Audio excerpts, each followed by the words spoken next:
swear to God, this is Rudy Giuliani in his own voice. Rudy Giuliani, there's only three things he mentions in a sentence, a noun and a verb and 9/11. I mean, there's nothing else. These frequent, some would say constant mentions of 9/11, you've trailed off a little bit lately. You know, Brian, I don't think that's correct. I'm not talking about September 11th. Just because of September 11th? September 11 is part of our debate. What I did on September 11. Not just September 11, nothing to do with September 11th. They want to come here and kill us. And they did on September 11th. Let's talk about your friend Bernard Carrick. He was, in fact, heroic on September 11th. I know Hillary Clinton. You know, I got to know her actually probably the best during September 11th. Didn't really get to know her until September 11th. Before September 11th. Before September 11th. A long time before September 11th. September 11 happens. Now you have September 11. Now we know about September 11th. On September 11th. On September 11th. On September 11th. On September 11th. On September 11th. On September 11th. We don't mention September 11 nearly as much as people think.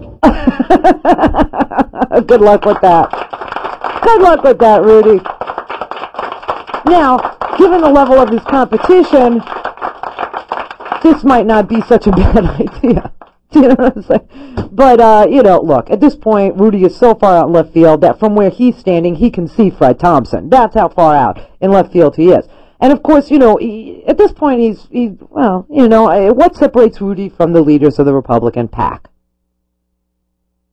At this point, a lot more than what separates Rudy from Duncan Hunter or Tom Tancredo.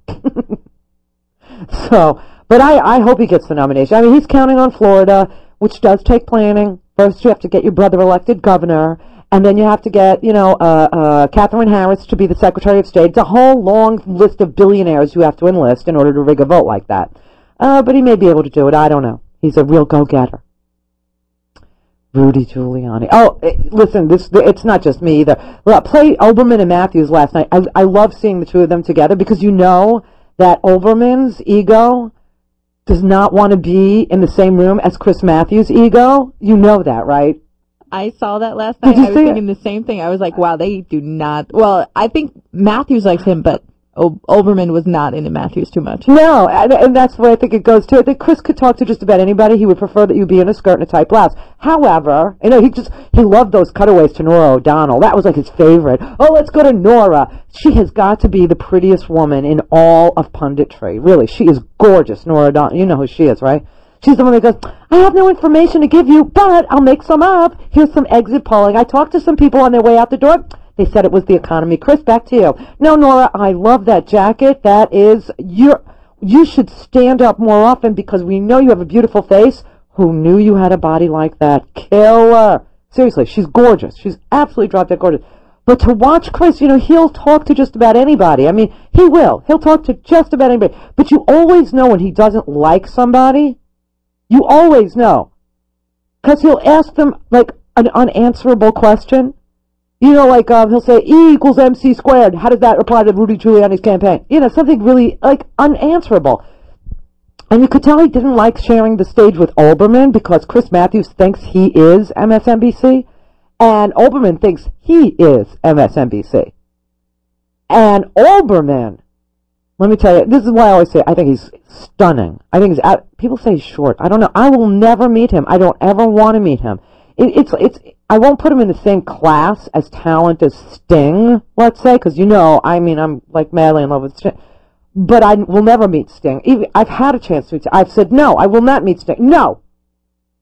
I've met many of my idols, and most of them turn out to be extraordinary people because I choose wisely. My instincts are flawless, and I'll bet you Sting is a great guy. I bet he is. But I've heard things about Olbermann. Bad things. Mostly from his staff. So, and, you know, the women ones. And I don't ever want to meet him ever, but I'm telling you right now, last night, he did not want to be on the TV with Chris Matthews. But there was this great moment of agreement about Rudy Giuliani. Because there was no denying that Rudy Giuliani is the biggest lying, dork, Bush-loving, money-grubbing, United Arab Emirates supporting, do business with terrorists any day of the week as long as you pay me in gold and not in shekels or dinars. As long as your check clears, I'm your guy. Everyone knows this about Rudy Giuliani at this point, and that the only thing he has to play is this 9/11 thing. which he fails miserably on because he did not know jack crap about the threats facing New York. Neither did his police commissioner, who should never have been named police commissioner, a guy who's been indicted and on what, like 900 counts of fraud now, who Giuliani recommended to be our Homeland Security chief.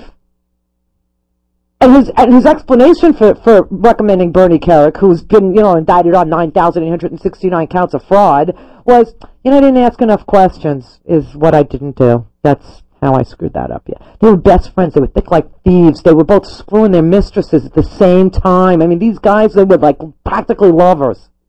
Ew. I apologize to the gay community for that visual.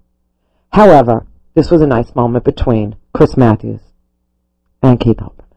Here's Giuliani. I was watching him today on television, going around to all the voting booths, checking with people, trying to get a few more scrounge, a few more votes, if you will. And I realized that 300 or 500 votes he was scrounging by just personal contact may have saved his butt.